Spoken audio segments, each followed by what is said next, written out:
Hi, my name is Heather and welcome to Strings and Threads. This is a tutorial for the customizable textured gloves.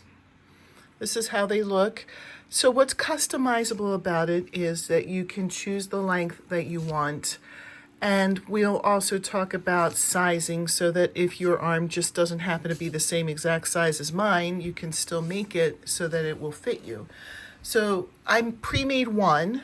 I'm going to make the other one with you. So if you want to make two, you'll want to make two. So you'll have to watch through it again to make the second one. What you're going to need is yarn. I'm using Big Twist. I would think any kind of probably worsted weight, or even if you wanted to use thicker yarn, you might want to adjust your hook size if you're going to use a thicker yarn. But I'm using Big Twist Heather because, hello, I'm Heather. And this is in the colorway Rose. Where did it say that? There it is, Rose. This is really pretty, and this is really, really soft. I really enjoy these for the gloves. And then I'm using an I or a 5.5 millimeter crochet hook. And to start, you'll want to figure out how long you want to make yours. I like mine very long, so I measured around the thicker part of my arm here. And I'm doing this to show you in case you're the same size as me. Mine is 11 inches, and you could see where I stopped right about here. 11 inches.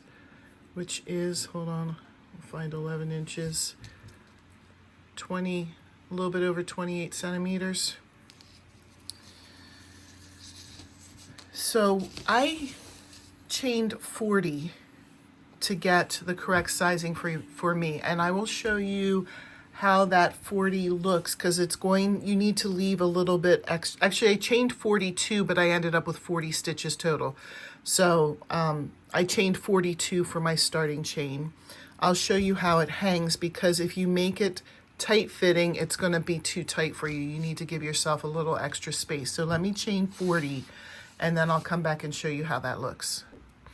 All right, this is 42. I believe when I left off, I said 40. I keep saying that because there's 40 stitches. We're going to go into the third chain from the hook, which will bring us with 40 stitches. So I chained 42. And now if I put it around my arm and I make the ends even, let me put it up a little bit higher because I measured right around here. If you match up the ends, let me get my tape measure. We could see how much of an overhang there is. It's about 2 inches past. If you match up the ends, the two ends are about 2 inches past where my arm ends. So if you had it so that this was at the end and I pulled it, should be 4 inches, I would think. Let's see. Yep, 4 inches. The point is you want to have extra feel or extra length to it, otherwise it'll be too tight. This is going to be worked as a rectangle, and then we're going to sew a seam and sew a hole for the thumb hole. So we're going to start off with the ribbing at the bottom. So the first row, we're just going to start on the third chain from the hook with a double crochet. Let me move this closer now. And each chain across then will be a double crochet. So I'll get you started, and then we'll pause it and meet up when we get to the end of the row. This is fuzzy again. So 1, 2, in the third chain from the hook, we're going to start our double crochets. And you're just going to double crochet all the way across, and I'm going to end up with 40 stitches, but depending on if you adjusted for your size, you may have a different number of stitches than me, but it doesn't matter because this pattern doesn't need to be worked in any kind of multiples. You can do it with any number of stitches. So I'll make this my last one, and then I'll pause it, and you pause it, and we'll come back at the end of the row. All right, I finished that out, and then we'll turn, chain 2, and we are going to just start right away with the first double crochet here, going front post, and then the next one will be back post. If you're not sure what that is, I'll do it slower here in a minute, okay? We're going to follow that pattern around. So the next one will be front post. What you do is, instead of going into the stitch, you see the post that's made with the double crochet, you bring it to the front. You go under the post and you draw yarn through, and then you just do a regular double crochet. And then the back post is the opposite. You go behind it and you bring the post forward in the back. Can you see how I went in front of the post and hit it? So this would be back post. And then you grab some yarn, pull it through, and continue as if it was a double crochet. Front post,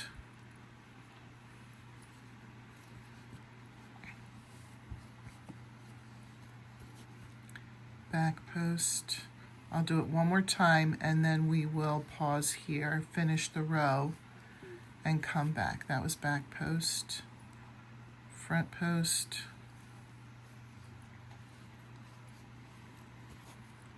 and then back post.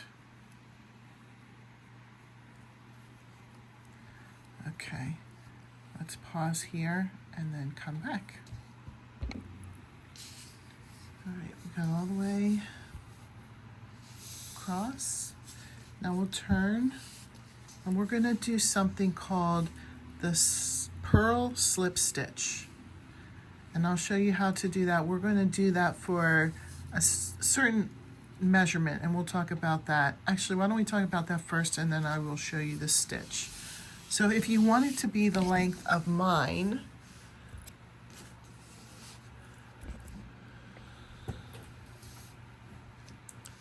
it would go from the bottom cuff to the end of the top cuff is about 10 inches. It's slightly less than 10 inches. So you're just going to keep doing this stitch until from the bottom of the cuff to here is 10 inches, or until it's the length that you want. You can see when I stitched up the thumb hole, there's really only one round here past that. So you would want to go right to about the top of your thumb right here, and then we would do the top cuff. And that will bring you about to the edge of your fingers. So you can customize it to the size and length that you want. But if you want to do it the same size as mine, go about 10 inches from the bottom of the cuff. It is about 10 inches. And then we'll work on the top cuff on top of that 10 inches. So the purl slip stitch is done like this. The first row, we're going to chain 1, and then we're going to slip stitch into the front loop of every, and you'll want to do it loosely, don't do it tight. Slip stitch in the front loop. So the front loop is, if you look, here's the stitch, it kind of makes like a V right here. This is the back loop, and this is the front loop. So you're going to go only into the front loop of it. You can see the back loop is still there. And then slip stitch is kind of like you're going to do a single crochet, but instead of going through again, you just pull all the way through. So front loop, pull through, front loop. I'm not going to do the whole row on video. This will be the last one I do on video. And then pull through. When we get to the next row, or when you get to the end of the row, stop and come back, and we'll talk about the next row. This is a 2-row repeat. So the first repeat will be front loop stitch, slip stitches all the way across. All right, so we just got finished doing front loop slip stitches, and I made it to the end. I'm going to turn, chain 1, and this is the second repeat, so there's 2 things we're going to do. Chain 1, this one is going to be back loop slip stitch, so just like you were in the front loop before, now you're going to go in the back loop and then slip stitch. Make it loose, don't make it tight, and then find your back loop and slip stitch.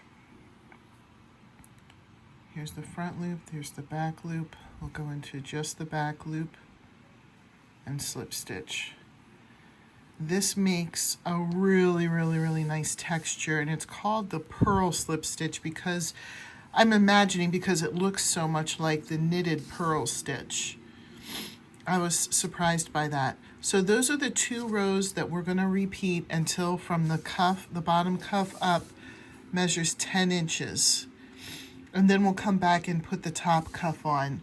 So remember, you're going to do a row of, we're going to finish this row of back loop slip stitches, turn, chain 1, front loop slip stitches, chain, turn 1, back loop slip stitches. So you're going back and forth between the front loop and the back loop. This row is back loop slip stitch. Next row will be front loop.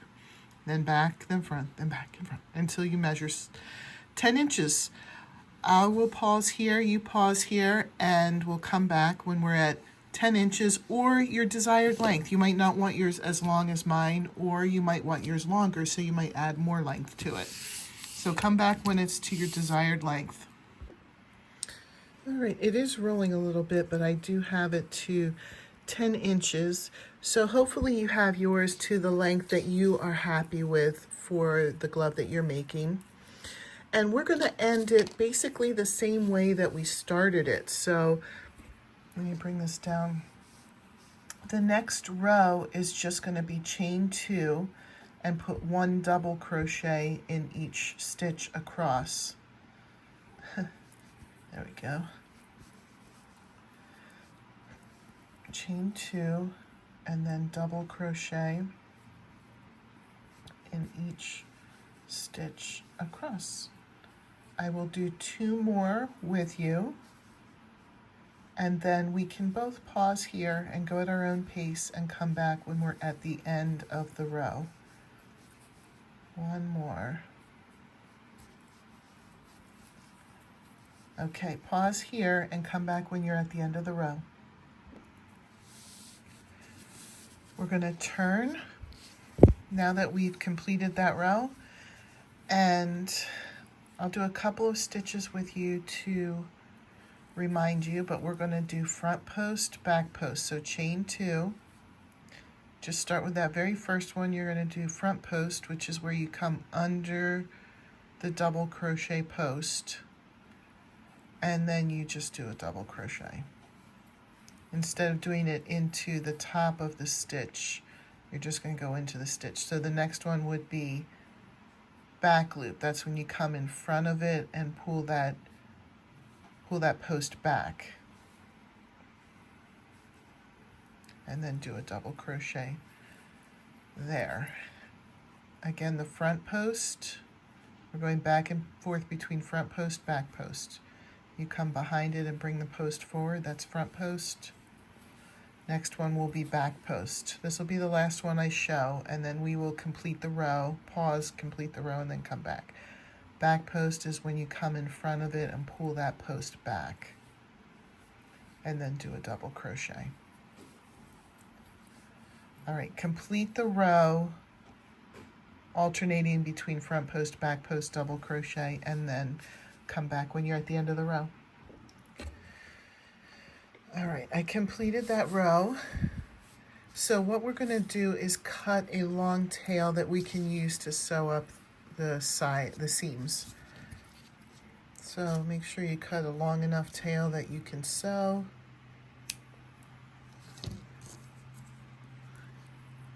And I am going to use this. You can use a plastic one. I have broken a ton of plastic ones though. I forgot first. Here, I want to pull this through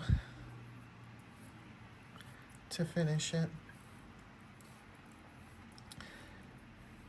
But I have broken a ton of plastic ones. I guess I'm just too hard on them, so I have been using metal ones lately, and they've been much better. I haven't had any issues. They're a little bit harder to thread, though, and now this one's too. Sorry about that. It wants to unravel. All right, there we go. You're going to look, there's a wrong side and a right side, and you can see it right away. This is the wrong side. I'll put it down so you can see. The right side, you can see the nice ribbing, okay? So we're gonna keep the right side on the inside. You're just gonna fold it in half, and you'll see the wrong side. That way the seam will be on the wrong side. And what you're going to do, I'm going to show you on this one because we're going to leave a thumb hole. So you're going to come down to the end of the ribbing, and you're going to go down one more row and then stop here. And so I'm going to pause, and I want you to sew it up as far as I've sewn it up, and then I'll come back and show you how we're going to deal with the thumb hole. Okay, so I sewed to the end of the ridge and then one row below that. When I initially did the first one, I just put my hand in and I put a marker. I just have like a regular old stitch marker. I put it in where it felt comfortable for a thumb hole to be. So this might be a little bit different for each person. Like you might say, oh, that's too big, and then you would go up more. What I'm going to do as a reference, since I already did this on the first one, I'm just going to count how many rows. And this might be what's comfortable for you too, or a good starting point. So this was the first row after. So I left the second row, or I'm just counting between the ridges here. Second row, or 1, 2, 3, 4, 5. I left 5 of them open, and then I started again right here. I'm going to show you a little trick that I used so that I didn't have to knot it and then start over again. So I just kind of went through here, and I did, here's 1, 2,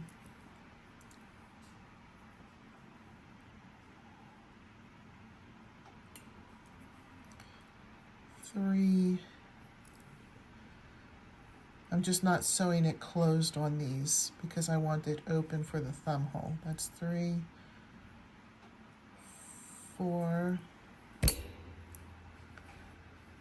Sorry if that camera wiggled. I was looking at the project, not at my camera. And then here's the 5th one right here.